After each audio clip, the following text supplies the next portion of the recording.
कर्णेभिः शृणुयाम देवाः भद्रं पश्येमाक्षभिर्यजत्राः स्थिरैरङ्गैस्तुष्टुवागुंसस्तनूभिर्व्यसेम देवहितं यदायुः स्वस्ति न इन्द्रो वृद्धश्रवाः स्वस्ति नः पूषा विश्ववेदाः स्वस्ति नस्तार्क्ष्यो अरिष्टनेमिः स्वस्ति नो बृहस्पतिर्दधातु।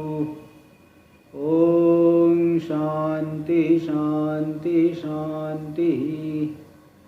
शङ्करं शङ्कराचार्यं केशवं बादरायणं सूत्रभाष्यकृतौ वन्दे भगवन्तौ पुनः पुनः।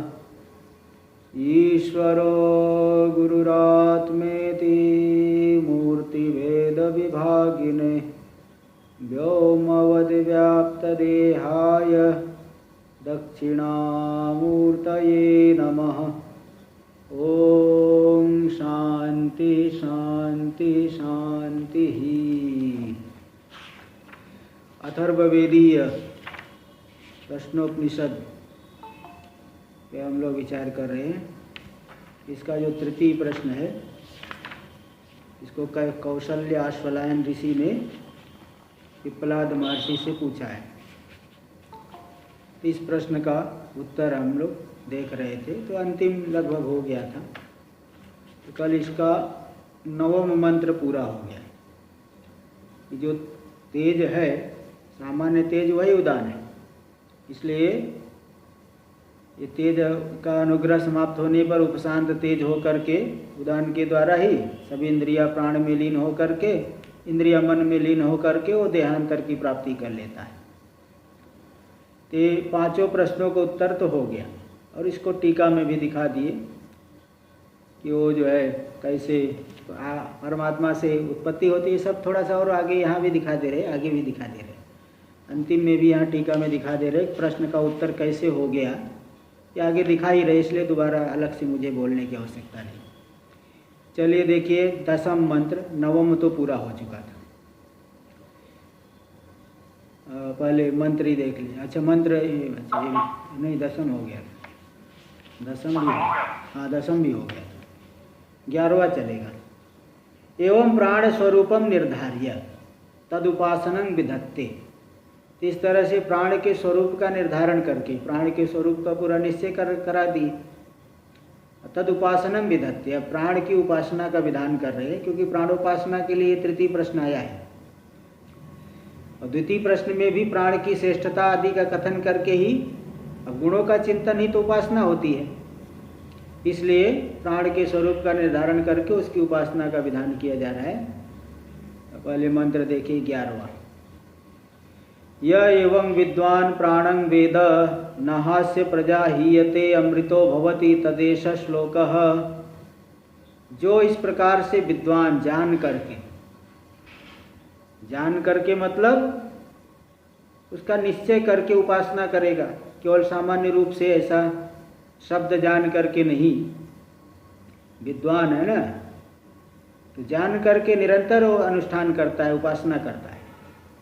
पंचदशी में आया ना कि चतुर्वेद विदेदेयम इति श्रुत्वा, मतलब प्रश्न किया किसी राजा ने ब्राह्मणों को बुला करके, 4 वेद के ज्ञानी को मैं पुरस्कार दूंगा।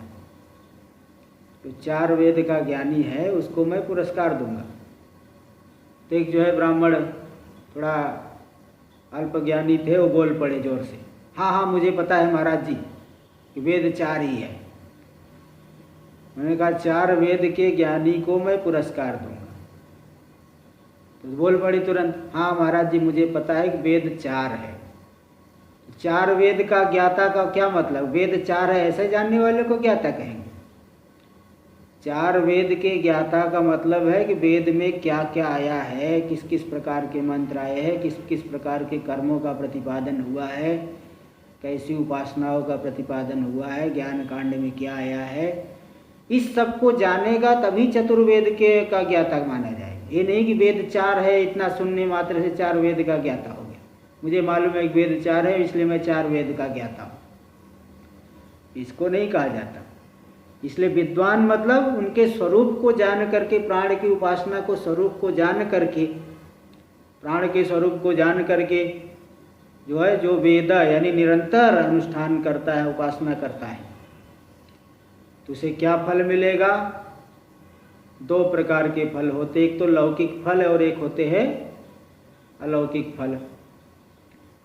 लौकिक फल देखिए, न हास्य प्रजा हीयते, उसकी जो पुत्र प्रजा की संतति, प्रजा संतति पुत्र पौत्र आदि जो परंपरा है, उस परंपरा का नाश नहीं होगा, सदा उसकी पुत्र पौत्र संतति जो है बनी रहेगी। ये नहीं कि वंश ही समाप्त हो गया, ऐसा नहीं होगा। ये तो लौकिक फल हो गया। और अदृष्ट फल क्या है? इसको जो है, इसके लिए क्या वास्तविक फल मिलेगा? तो बोल रहे इसके लिए अमृतो भवति, अमृत स्वरूप हो जाएगा, प्राण के सायुज्य की प्राप्ति कर लेगा, प्राण भाव की प्राप्ति कर लेगा, तो क्रम से मुक्ति हो जाएगी। प्राण भाव सायुज्य सूत्रात्म भाव की प्राप्ति करके क्रम से मुक्त हो जाएंगे। ये मुख्य फल है। और वो तो लौकिक फल जो है वो प्रजा संतति सदा चलती रहेगी, प्रजा संतति का नाश नहीं होगा। तदेश श्लोक, इसी बात का प्रतिपादन करने वाला ये अगला श्लोक यानी मंत्र। ये श्लोक का अर्थ यहाँ लेना मंत्र, अगला मंत्र है। देख लीजिए टीका में, एवं प्राण स्वरूपम निर्धारे तदुपासनम विधत्ते यह कश्चित, भाष्य में यह कश्चित एवं विद्वान, ऐसा जानने वाला, यानी यथोक्त विशेषणैर विशिष्टम, यथोक्त विशेषणों से विशिष्ट जो प्राण है, इसका जो है अत्ता है, प्रजापति रूप है, सबसे श्रेष्ठ है, उस प्राण को उत्पत्त्यादि भी ही, अच्छा उत्पत्त्यादि भी उन विशेषणों से विशिष्ट प्राण को जानता है। प्राणम वेद, उत्पत्ति आदि, आदि से वही जो बता दिया, अत्ता है, प्राण प्रजापति है, श्रेष्ठ है, उनको उत्पत्ति आदि विशेषणों से विशिष्ट ऐसे प्राण को जो जानता है। वेद यानी जानाति, जानाता के जानाति का भी अर्थ कर दिए 1 नंबर टिप्पणी में। जानाति मतलब उपासते अनवरतम, लगातार उपासना करता है, तो ऐसा के इत्यर्थ। विद्वान वेद इति वाचो युक्ति बलाद इति अवधेय, विद्वान वेद लगातार उपासना करता है, इसका मतलब निरंतर उपासना करता है। इसका क्या मतलब? ऐसा क्यों कहे? ऐसा क्यों कहे? क्योंकि विद्वान वेद, विद्वान जान करके जो उपासना करता है, मतलब जान करके चिंतन करता है, उपासना करता है, तो विद्वान वेद ऐसा कहने से अनवरत उपासना करता है। केवल शब्द को जानने वाला तो ऐसा अनवरत उपासना नहीं कर पाएगा ना। तो ऐसी वाणी होने से, वाचो युक्ति यानी वाणी, वाणी का जो कथन, ये शब्द भंगिमा का प्रयोग होने से, उसके बल से ये अर्थ निकलता है कि जो अनवरत उपासना करता है। तस्य इदम फलम ऐहिकम आमुष्मिकम, इस लोक में होने वाला परलोक में होने वाला फल। ऐहिक मतलब यह लोके भवमिति ऐहिकम, और अमुष्मिन परलोके भवमिति आमुष्मिकम। इस लोक में होने वाला फल और परलोक में होने वाला क्या फल है तो दिखा रहे हैं, अभी दिखाएंगे। पहले टीका में देखिए, जो भाष्य में है यथोक्त विशेषण है, उसका अर्थ देखिए टीका में दे रहे, उत्पत्त्यादिभिर यथोक्त विशेषणैर विशिष्टम। उत्पत्ति आदि जो यथोक्त, उत्पत्ति आदि जो यथोक्त विशेषण है, उन विशेषणों से विशिष्ट प्राण को जो जानता है, उपासना करता है, इस तरह से यहाँ बता दिया। और क्या क्या है उत्पत्ति आदि?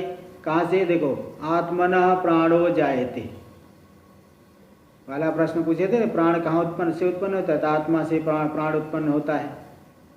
इस शरीर में कैसे आता है? मनः कृताभ्याम धर्माधर्माभ्याम शरीरं गृह्णाति, मन के द्वारा किए गए धर्माधर्मों के द्वारा इस शरीर को ग्रहण करता है। धर्माधर्म के बल से नया शरीर मिलेगा, सूक्ष्म शरीर आके अलग अगले शरीर में जुड़ जाएगा। आत्मानं च पंचधा विभज्य, अपने आप को 5 प्रकार से विभक्त करके, पायुपस्थयोर अपानम,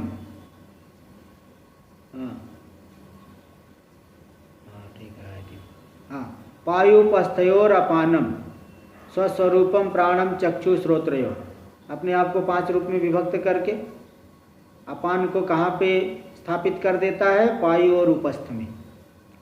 और स्वस्वरूपम, अपना जो उसका स्वरूप है प्राण, उस प्राण को कहाँ स्थापित करेगा? चक्षु श्रोत्रयो, चक्षु और श्रोत्र में। और समान को कहाँ स्थापित करेगा? नाभि मंडल में, नाभौ समान। और व्यान को कहाँ है? नाड़ी समूहे व्यानम। और उदान को कहाँ पे स्थापित करता है? सुषुम्ना में, मुमूर्षु दशा में। अन्य काल में तो कंठ देश में उदान वायु रहती है। और मुमूर्षु दशा में जब मरण की शंका है, मरण काल, उस समय सुषुम्ना में वहाँ से उत्क्रमण कर जाएगा। और फिर प्रश्न किए थे किसके द्वारा उत्क्रमण करता है? तो उदानेन उत्क्रामति, उदान के द्वारा वह उत्क्रमण करता है प्राण। और बाह्य और अध्यात्म जगत को कैसे धारण करता है, इस प्रश्न का भी उत्तर दे दिए थे। इसको दिखा रहे टीकाकार।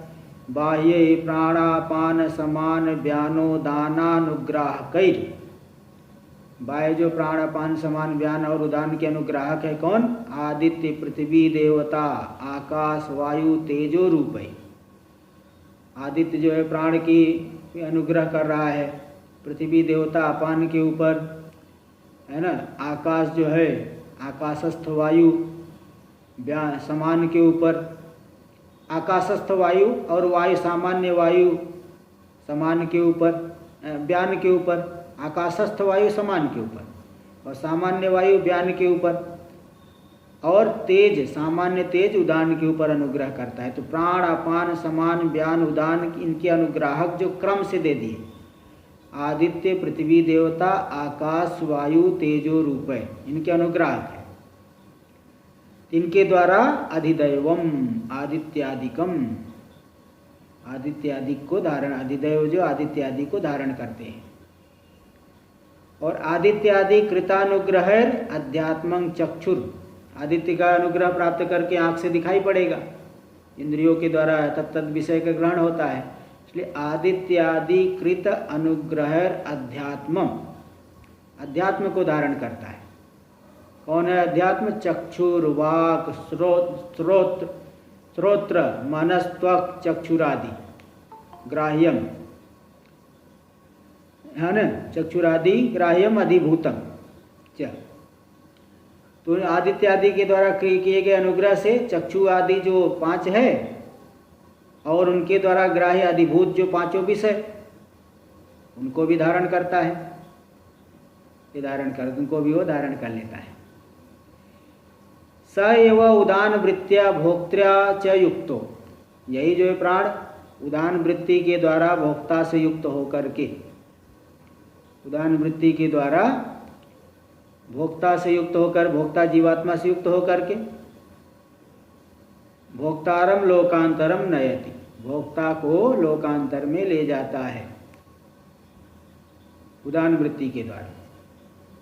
तो स एव च वरिष्ठ प्रजापति रत्ता च, वही जो है वरिष्ठ है, वही प्रजापति है, वही अत्ता है।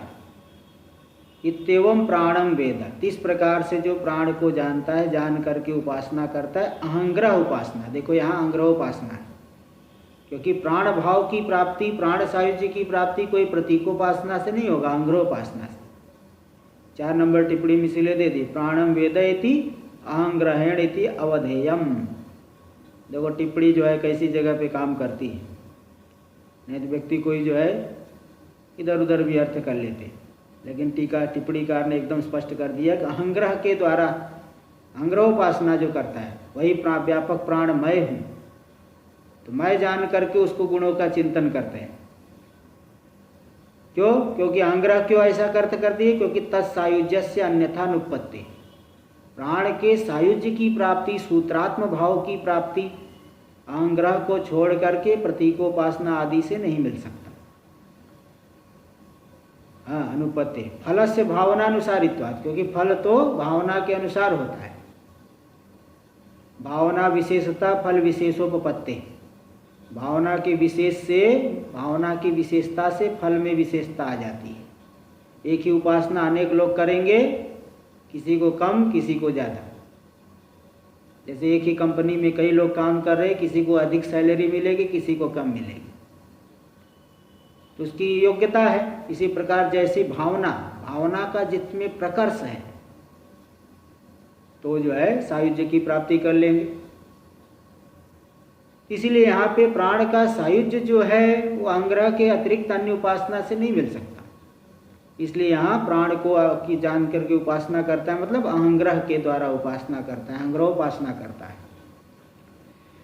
भाष्य में देख लीजिए, तो उसको लौकिक फल क्या मिलेगा? न हास्य नयवास्य विदुषा प्रजा, प्रज्ञा जो पाठ होगा तो प्रजा का लेना। पुरानी पुस्तक में प्रज्ञा थी, नई वाली पुस्तक में तो ठीक किए होंगे, ठीक हुआ होगा। तो न हास्य नयवास्य विदुषा प्रजा, प्रजा यानी कौन? पुत्र पौत्रादि लक्षणा, पुत्र पौत्रादि स्वरूप जो प्रजा है उस प्रजा की हानि नहीं होती। यते छिद्यते, उसका जो है उस वंश परंपरा का छेदन नहीं होता है। ये तो लौकिक फल हो गया। और आमुष्मिक फल क्या है? टीका में ऐहिक फलम उक्त्वा आमुष्मिक फलम आह। देखो लोक में भी कई प्रकार के फल मिलते हैं। जैसे किसी वृक्ष को लगा दिए, उससे जो है मुख्य फल के लिए आपने लगाया, तो उससे फल तो मिलेगा अभी, उससे लकड़ी मिलेगी, उसकी सुगंध आएगी, उससे हवा मिलेगी, छाया मिलेगी, दूसरों का भी उपकारण्य होगा बहुत। तो मुख्य फल होता है, कुछ गौण फल होता है। ऐसे ऐहिक फल आमुष्मिक फल। ऐहिक फल इस श्लोक में होने वाला फल हो गया, प्रजा आदि की संतति बनी रहेगी, असमय अकाल मृत्यु जो ये सब भी नहीं होगा प्रजा आदि की। और आमुष्मिक फल क्या है? परलोक पारलौकिक फल।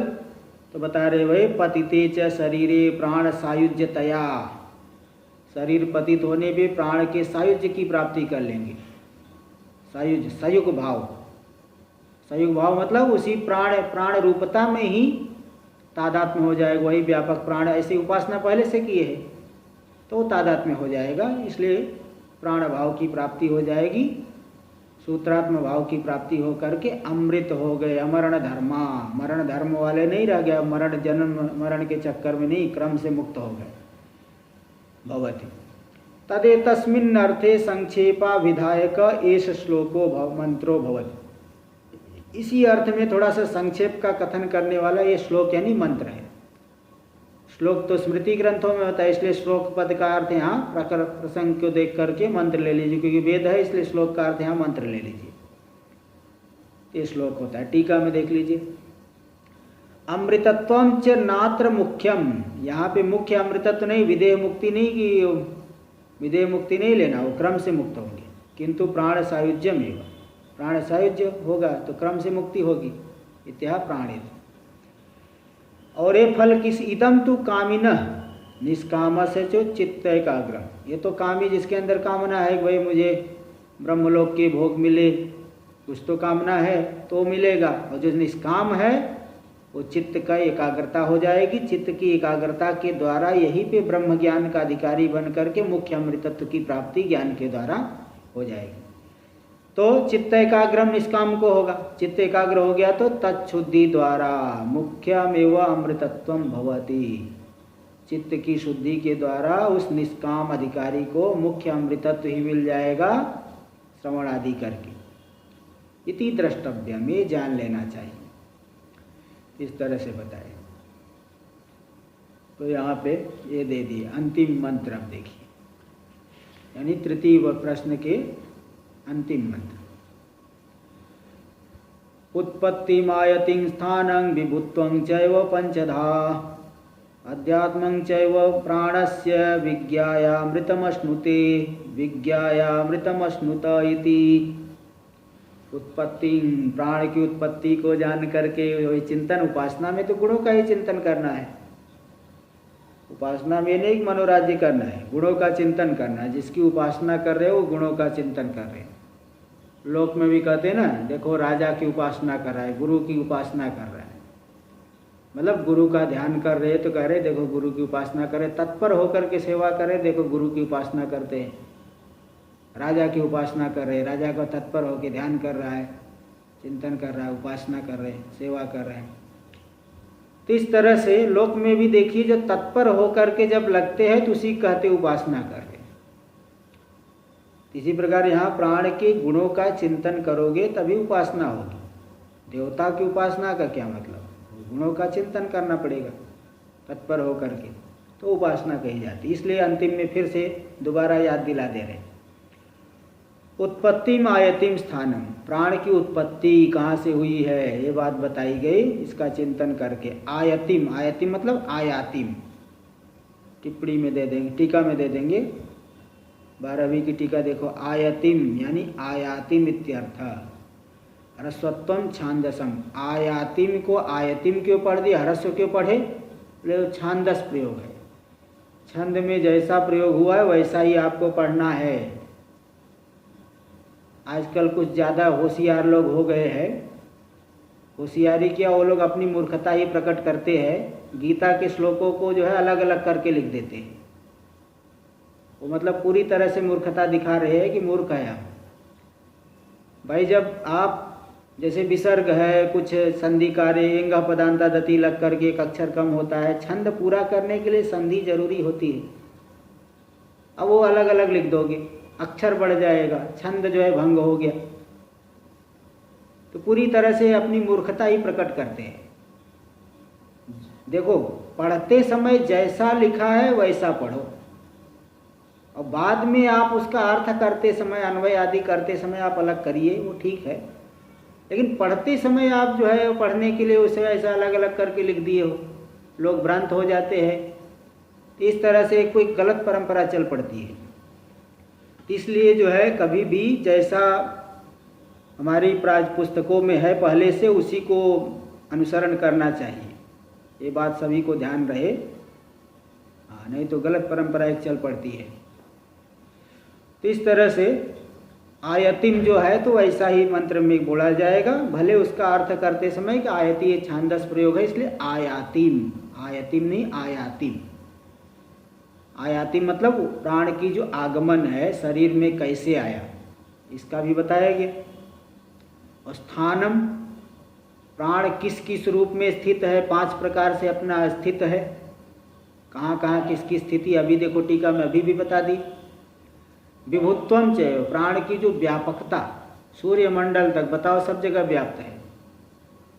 और यहाँ विभुत्व मतलब 5 रूपों में अपने आप को विभक्त करके जो व्याप्त होके रह रहा है, ऐसा दिखाएंगे, आ जाएगा मंत्र में। विभुत्व का अर्थ करे भाष्य में करे स्वाम्यम, जैसे सम्राट जो है अपने अधिकारियों को विनियुक्त करता है, इसी प्रकार प्राण जो है अपने भेदों को ही, अपने जो अवान्तर प्राण भेदों को ही जगह जगह जो लगा दिया, तो ये साम्राज्य है ना, साम्राज्य, स्वाम्यम स्वामित्व, स्वामित्व ये रूपी विभूता, चाहे वो पंचधा। तो इस तरह से 5 प्रकार से जो स्थापन कर दिया, इस प्रकार की जो विभूता है। और अध्यात्मम चैव, अध्यात्म रूप से अवस्थिति, अधिदैव रूप से अवस्थिति, अधिभूत रूप से अवस्थिति, चैव प्राण से, इस प्रकार से प्राण की इन 5 जो बात प्रश्न आए थे, प्रश्नों का जो है में कही गई बातों, उत्तर में कही गई बातों को जान करके विज्ञाय अमृतम अश्नुते। विज्ञाय मतलब यहाँ फिर वही अर्थ करना, अनवरत उपासना करता है, अंग्रह उपासना करता है, अंग्रह उपासना करता है तो अमृतम अश्नुते, अमृतत्व की प्राप्ति कर लेता है। मतलब अमृतत्व मतलब क्या लेंगे, सायुज्य, प्राण सायुज्य की प्राप्ति, प्राण भाव की प्राप्ति।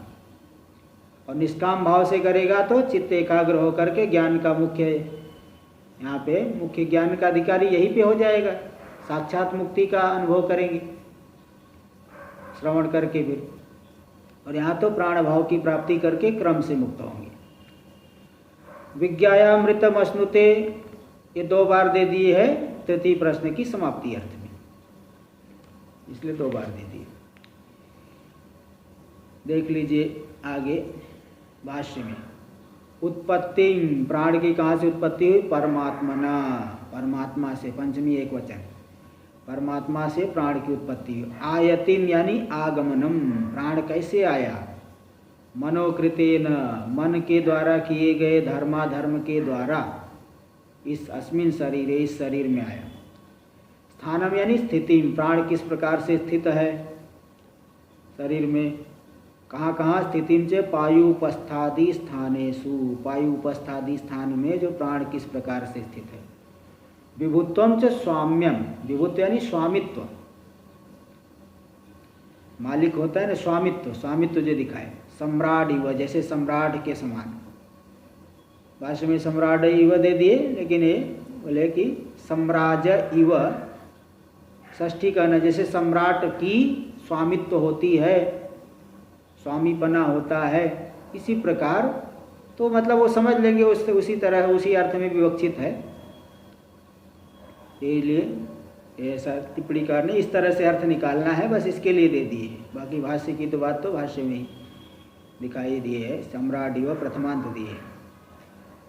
तो सम्राट के समान, जैसे जैसे सम्राट स्वामी होता है, इसी प्रकार ये प्राण के स्वामित्व, तभी तो जो है जगह, अलग अलग जगह पे प्राण ने अपनी वृत्ति भेदों को विनियुक्त कर दिया। तो प्राण वृत्ति भेदानां पंचधा स्थापनम, 5 प्रकार से जो स्थापित किए, इस प्रकार की स्वामित्व लगा दिया उन सबको। और इसके बाद बाह्यम आदित्यादि रूपेण अध्यात्मम चैव चक्षुराद्याकारेण अवस्थानम, बाह्य आदित्यादि रूप से अवस्थित है, अध्यात्म में चक्षु आदि रूप से अवस्थित है, और विषय रूप से भी वही अवस्थित है। ये सब किस प्रकार से विषय रूप से अवस्थित, ये बात भी बता दी गई।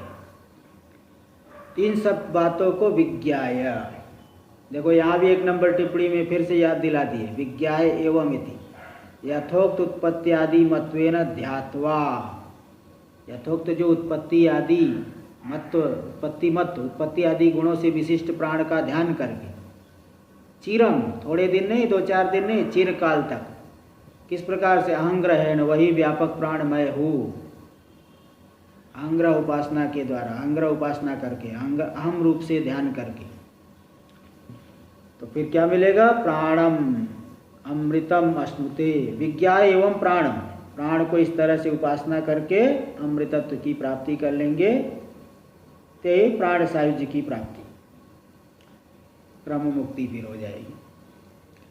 विज्ञायामृतम अश्नुते इति द्विर्वचनम, ये जो 2 वचन आया, 2 बार द्विर्वचन, 2 बार वचन, 2 बार जो वचन आया है, देखो द्विवचन और द्विर्वचन, द्विवचन और द्विर्वचन दोनों में अंतर होता है।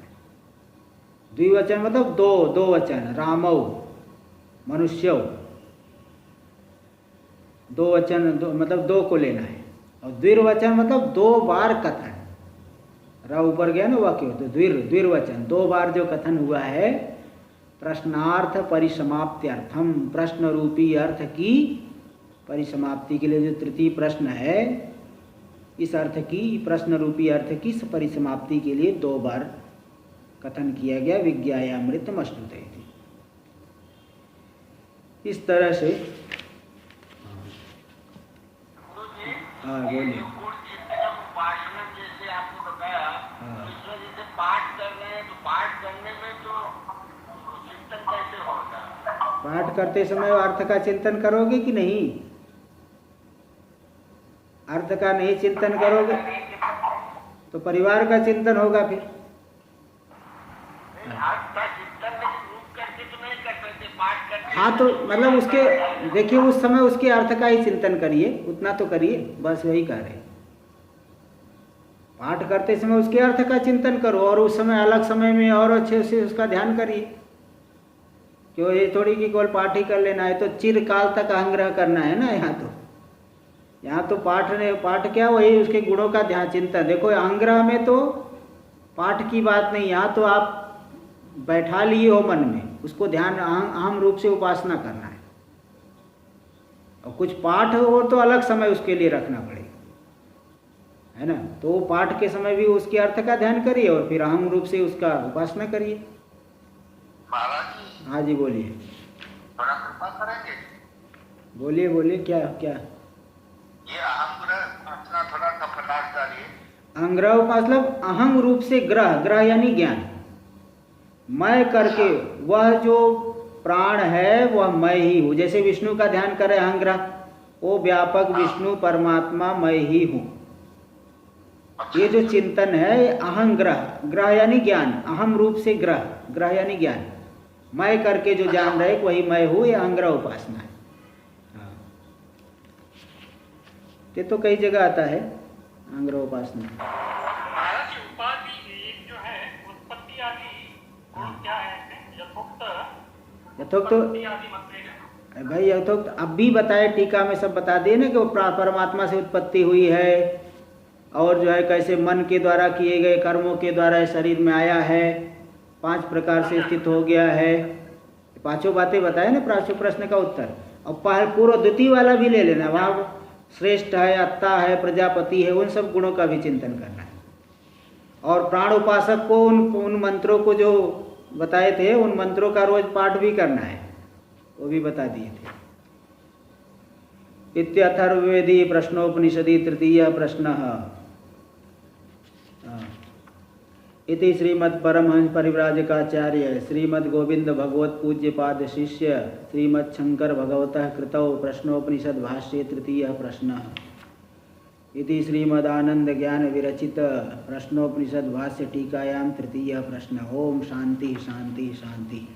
अथ चतुर्थ प्रश्न। अब चतुर्थ प्रश्न थोड़ा आरंभ किया जाए। पहले मंत्र ही पढ़ लेता हूँ। हाँ, टीका पहले आ रहा, 2 पंक्ति है। एवं कर्म विद्या गति श्रवणेन विरक्तस्य। अब देखिए भाई, ये है प्रश्नोपनिषद। उपनिषद का अर्थ होता है ब्रह्म विद्या। तो उपनिषद तो ब्रह्म विद्या है, यहाँ तो ब्रह्म विद्या का निरूपण होना चाहिए। आप सृष्टि की बात करने लगे, उपासना की बात करने लगे, ये क्यों बात करने लगे आप? इसलिए उपासना की बात और सृष्टि की बात बताई गई कि कर्म और उपासना के माध्यम से वहाँ पे जो गति का श्रवण करके, कि यहीं पे हम मुक्त नहीं हो पाएंगे, बिना ज्ञान के साक्षात यही से मुक्ति नहीं। न तस्य प्राणा उत्क्रामन्ति अत्रैव समवनीयन्ते।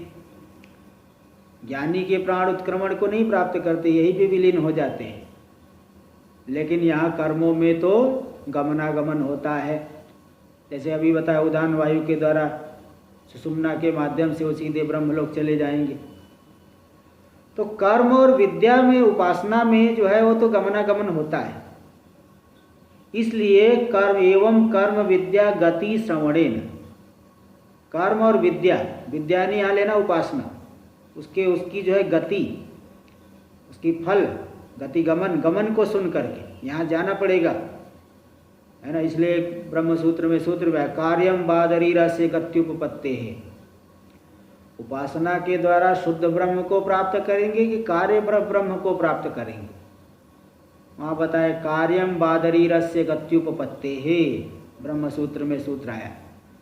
उपासना के द्वारा कार्य ब्रह्म की प्राप्ति करें, क्योंकि गमन तो कार्य ब्रह्म में हो सकता है, व्यापक में कोई गमन तो हो नहीं सकता है। इसलिए शुद्ध कोई की प्राप्ति नहीं, बल्कि कार्य ब्रह्म की प्राप्ति। गमन तो उसी में हो सकता है, जो परिच्छिन्न हो उसी में गमन हो सकता है, व्यापक में नहीं हो सकता। तो कर्म और उपासना की गति को सुन करके जो विरक्त हो गया, बहुत खिन्न हो गया, कब तक संसार में घूमते रहेंगे भाई? अनादि काल से सभी योनियों में न जाने कितनी कितनी बार भटक लिए, अब और कब तक भटकते रहेंगे? बहुत खिन्न हो गया। वेदांत का जो अधिकारी बहुत खिन्न हो जाता है, ये सब बहुत वैराग्य होता है कि कब तक ये जो है भटकते रहेंगे, कब तक गमनागमन वाले मार्ग में आते जाते रहेंगे। ये ठीक नहीं है। इस तरह से वो जो है गति को सुन करके, गमनागमन को सुन करके जो अत्यंत विरक्त हो गया है, विरक्तस्य प्राण विद्या चित्त एकाग्र तच्छुद्धि मत। और केवल विरक्त है और मन बहुत चंचल है तो बोले नहीं, इसीलिए यहाँ पहले प्राण विद्या को भी, उपासना को बता दिए।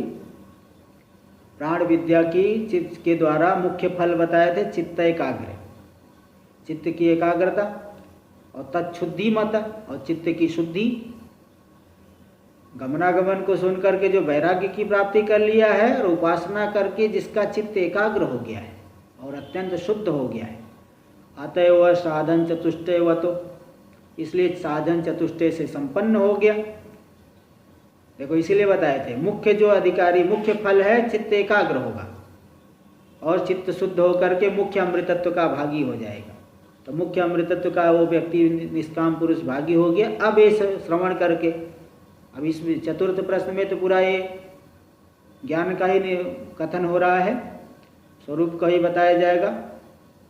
तो हम पदार्थ का पूरा शोधन करके दिखाएंगे और उसका स्वरूप को ही बताएंगे। इसीलिए यहाँ पे तो जो अतएव साधन चतुष्टय वतो, जो साधन चतुष्टय से संपन्न विवेक, वैराग्य, समाधि, षट संपत्ति और मुमुक्षा, इन चारों साधनों से जो युक्त है, ऐसे जो मुख्याधिकारिण, मुख्याधिकारी पुरुष को पर विद्योक्त्यर्थम, पर विद्या के कथन के लिए, पर ब्रह्म विषयक विद्या का कथन करने के लिए प्रश्नत्रयम् आरभते, तीनों प्रश्नों का आरंभ करते हैं।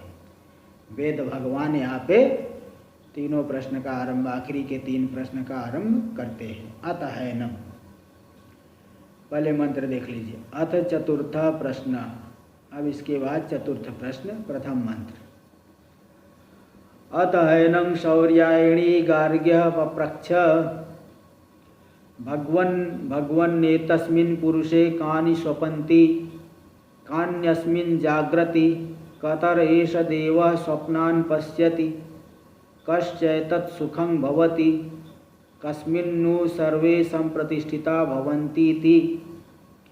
अतः हैनं, अब इसके अनंतर, तृतीय प्रश्न का निर्धारण होने के अनंतर, हा प्रसिद्ध है एनम, एनम यानी पिप्पलादम, इस पिप्पलाद महर्षि को शौर्यायणी गार्ग्य पप्रच्छ, सूर्य के पुत्र जो शौर्यायणी गार्ग्य, सूर्य के पुत्र के भी पुत्र शौर्यायणी, और गार्ग्य गर्ग गोत्र में उत्पन्न हुए हैं।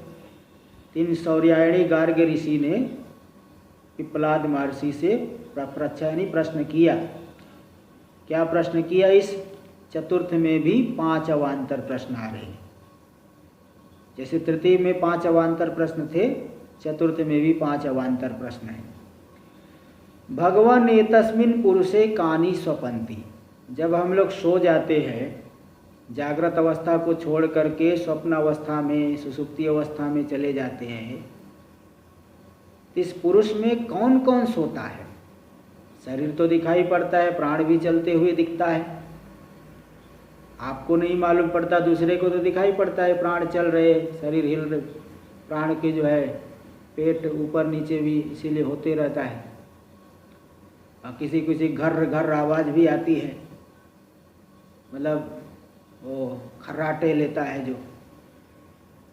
तो इसलिए इस पुरुष में कौन कौन सोता है, इस शरीर में कौन कौन सोता है? क्योंकि हम लोग तो जब निद्रा में चले जाते, गहरी निद्रा में, किसी भी विषय का अनुभव वहाँ नहीं हो रहा है, यानी सो गया है तभी तो किसी विषय का अनुभव नहीं हो रहा है। तो कौन सो जा रहा है? कहानी अस्मिन जागृति, तो कौन इसमें जागते रहता है? अगर कोई न जागे तब तो ये लुट जाए, शरीर भी नहीं रह जाएगा। कोई न कोई तो द्वारपाल होगा। राजा जैसे महल में सो जाता है तो द्वारपाल दरवाजे पे खड़ा है, नहीं शत्रु आके सब लूट के लेके चले जाए। तो कौन कौन इस शरीर रूपी नगरी में जागता है? कतर एष देवः स्वप्नान् पश्यति, कौन सा ऐसा देव है स्वयं प्रकाश, कौन ऐसा है जो कि स्वप्नों को देखता है? स्वप्न देखने वाला कौन है? कश्चैतत् सुखम भवति, गहरी निद्रा में जो हमको सुख का अनुभव होता है, वो सुख किसको मिलता है? आखिर वो सुख किसे मिलता है? वहाँ तो ऐसा लगता है कोई है नहीं। यद्यपि कहते हैं विचार करने वाले कि हाँ मैं तो था, मैं सुखपूर्वक सोया, मैंने कुछ नहीं जाना। तो किसको ये सुख होता है? कस्मिन्नु सर्वे संप्रतिष्ठिता भवन्ति इति, किसमें जा करके सभी लीन हो संप्रतिष्ठित हो जाते हैं।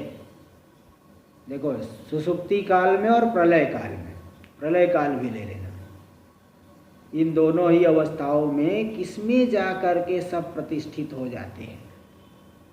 ऐसा कौन सा तत्व है जिसमें जा करके सब प्रतिष्ठित हो जाते हैं? इस तरह से देखो 5 प्रश्न पूछ दिए। 5 प्रश्न यहाँ पे अवान्तर प्रश्न में पूछे। नारायण जी अगर 5 है हाँ, तो टीका में प्रश्न त्रय क्यों बोला है? प्रश्न 3 प्रश्न हो चुका है ना, अब 3 प्रश्न आगे क्या आ रहे हैं ना, चतुर्थ पंचम षष्ठ। अरे 3 ऋषि का हो चुका, 3 ऋषि का बाकी है ना। अच्छा समझा। 3 ऋषि का हो चुका है, 3 ऋषि, ये तो चतुर्थ में 5 अवान्तर है। समझा। हाँ मतलब तो पहले पराविद्या अभी कहने जा रहे हैं। हाँ, पहले अपरा विद्या का जो ये दिए है, परा विद्या को बता रहे हैं। तो परा विद्या में 3 प्रश्न, जो चतुर्थ आएगा वैसे तो पंचम आएगा, उसमें भी थोड़ी उपासना है, लेकिन वो अंग्रोपासना होने से उसको भी परा विद्या में ही ले लिए है। अब ये सब बातें अब बताएंगे टीका में, अभी बता देंगे। तो निर्विशेष आत्मा में ही उसका पर्यवसान होगा, इसलिए उसको भी परा विद्या में ही गिन लिया गया है, यहाँ बताएंगे। तो देखिए, हाँ भाष्य में अतहैनं सौर्यायणी गार्ग्य पप्रच्छ। अब इसके अनंतर पिप्पलाद महर्षि को सौर्यायणी गार्ग्य ने पूछा। टीका में अब देखिए, पूर्व विद्या एवं अमृतत्वोक्तेर उत्तर प्रश्नारंभो व्यर्थ। बोले पूर्व में जो 3 प्रश्न आया है उसके द्वारा अमृतत्व का कथन हो जाने से आगे के प्रश्न का आरंभ करना तो व्यर्थ है, उन्हीं से अमृतत्व मिल जाएगा। इत्यतः इसलिए बता रहे नहीं, पूर्व में अपरा विद्या को कहा गया। देखो दे रहे भाष्य में, प्रश्न त्रयेण अपर विद्या गोचरम सर्वम परिसमाप्य। 3 प्रश्नों के द्वारा कबंदी कात्यायन ने प्रश्न किया, भार्गव वैदर्गी ने प्रश्न किया और कौशल्य आश्वलायन ने प्रश्न किया। तो उन 3 प्रश्नों के द्वारा अपर विद्या गोचरम सर्वम परिसमाप्य। इसलिए जो बताया मैं अवान्तर प्रश्न मैं बोल रहा हूँ 5 है, अवान्तर मुख्य प्रश्न नहीं, अवान्तर प्रश्न 5 है, ऐसा मैंने कहा। तो 3 प्रश्नों के द्वारा अपर विद्या को विषय कर, अपर विद्या विषयक सभी सर्वम परिसमाप्य, सभी बातों को बता करके संसारम व्याकृत विषय, अपर विद्या का गोचर सर्व क्या है? संसार ही है, वो भी संसार के अंतर्गत ब्रह्मलोक तक संसार है। तो व्याकृत विषय, व्याकृत नाम रूप को विषय करने वाला है, साध्य साधन लक्षणम, इन सभी में अपर विद्या का जो विषय है वो तो साध्य साधन, कोई न कोई साध्य है, कुछ न कुछ साधन है। जैसे ब्रह्म प्राण अभी बताए, प्राण जो है उपासना करोगे साधन हो गया, उससे ब्रह्मलोक मिलेगा। हाँ, सूत्रात्म भाव की प्राप्ति हो गई, साध्य हो गया। तो साध्य साधन लक्षण अपर विद्या विषयक साध्य साधन स्वरूप है, कुछ न कुछ साध्य है, कुछ न कुछ साधन है। जैसे याग है साधन, स्वर्ग है साध्य, ये सब जो है अपर विद्या के ही अंतर्गत आ गए। अपरा विद्या जो कहा गया है, परा विद्या को छोड़ करके बाकी सब अपरा विद्या में आ जाता है। तो साध्य साधन लक्षणम अनित्यम, अनित्य अब तक जो कि अपर विद्या का विषय है, ये सब दिखाया गया। टीका में देख लीजिए, संसारम, संसारम अतो न तन मुख्यम अमृतत्वम, इसीलिए वह अपर विद्या का जो विषय संसार होने से वह मुख्य अमृतत्व नहीं है। इसलिए अब पर विद्या का आरंभ किया जाएगा 3 प्रश्नों के द्वारा, इन्हीं मतलब बचे हुए 3 प्रश्नों के द्वारा। तो देखिए टीका में, तस्य संसारत्वे व्याकृतत्वम हेतुमा, ये जो है अपर विद्या का विषय संसार के अंतर्गत है, इसमें क्या है? तो क्योंकि व्याकृत है, नाम रूप के द्वारा अभिव्यक्त है। जो नाम रूपात्मक है वो तो अनित्य ही होता है, इसलिए व्याकृतत्वम हेतुमः, वो संसार के अंतर्गत है, इसमें हेतु है, वो व्याकृत है, नाम रूप से अभिव्यक्त है, इसलिए संसार के अंतर्गत माना जाए, इसलिए कहा गया व्याकृत विषयम। तो व्याकृताश्रयम तदंतर्गतम इत्यर्थ है। व्याकृत को आश्रय, व्याकृत को आश्रित है, व्याकृत को ही आश्रय करने वाला उसके अंतर्गत, यानी व्याकृत के अंतर्गत ही आएगा, नाम रूपात जो व्याकृत है उसी के अंतर्गत ही आया। तो आगे का हम लोग कल करेंगे। अच्छा चलो कोई नहीं, कल ही करेंगे आगे।